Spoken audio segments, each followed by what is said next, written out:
Okay, moving forward in 2023, we need to recalibrate a little bit.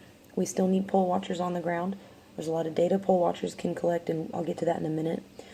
But the number one thing is I think that we all need to recalibrate and try to focus on how we can build off of one another's work instead of cutting it down, because there's a lot of that in this movement. And I'm personally kind of over it, even though I've been guilty of it as well. I'm going to try my best not to be as critical of other people in the movement, even if they're very, very critical of me. I'm going to try. I might slip up. I may have slipped up earlier today. I'm not perfect. So, but we are going to need people to help at all levels, okay? So some people in this movement focus more on electronic data manipulation, and that's okay. They understand that more than other people. Other people focus on the actual, on-the-ground, practical ballot fraud. We need both. We even need more than that. So, whether you're a poll watcher or not, there's some items you can help with.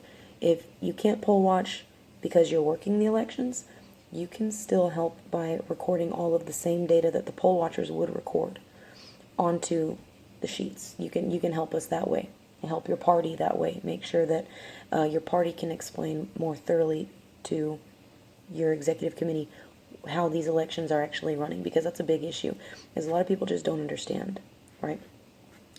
You can approach our party officials and our county officials and ask them to support a more thorough sort of citizens audit so that the people can learn and understand more about these elections. If you can't poll watch due to physical or time constraints, there are items you can request, like the voter registration rolls.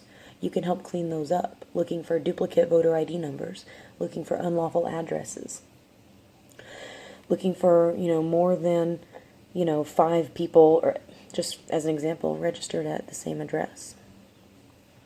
All kinds of stuff. Looking for people that are maybe, 100 years old and may not actually be alive anymore. But be careful with that one, because sometimes there's 100-year-olds they're sharp, so be careful. But still, you know what I mean. If you're stuck at home on election night, you can take screenshots and track the progression of votes per candidate as they're being reported. That's very important. Now, we've got a couple of people apparently working on some software to do just that.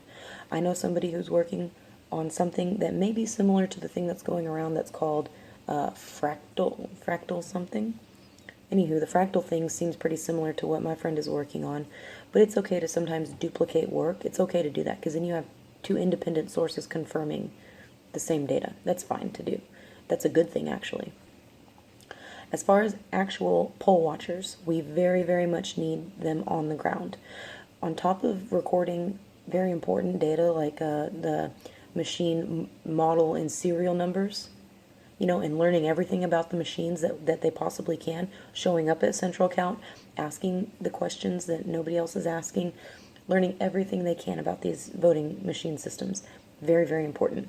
The seal numbers on the machines and on the ballot transfer bags. All of that's very, very important to record and to document. The most important thing is the chain of custody. And y'all know about some of this. Y'all have heard about some of this. But we need our patriots to straight up follow the records. It's gonna entail showing up at the location, asking to see all of the paper documents that the judges are filling out, okay? And any transfer of materials needs to be tracked somehow, namely the ballots, right? Because the ballots are the actual record. That's the actual voting record. So whether your ballots are transferred from a polling location to a rally site, is what we call them here in Texas with the HART systems, a rally site, or whether they go directly to central count, or whether they get shipped off to some third-party strange ballot processor, like maybe Runback as an example. They need to be tracked.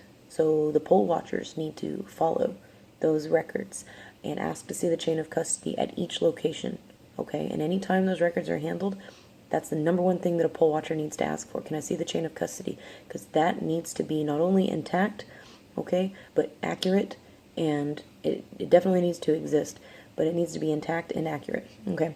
Poll watchers can verify that. real time, on the spot, when it matters, okay? Very, very, very important. So despite some people not understanding the importance of poll watchers, we do still need you guys. So please, in the elections coming up in 2023, be willing to help out in that regard. We could really use it. We don't have enough poll watchers, and we don't have enough poll workers that are willing to, you know, basically clock out as a poll worker and then go back to work as a poll watcher. And I'm not shaming them for that, because, you know, 12 hours a day working the polls, working the elections is a little bit rough. So, but those are some different ways that you can help. Okay. Learn everything you can about everyone's work in the movement.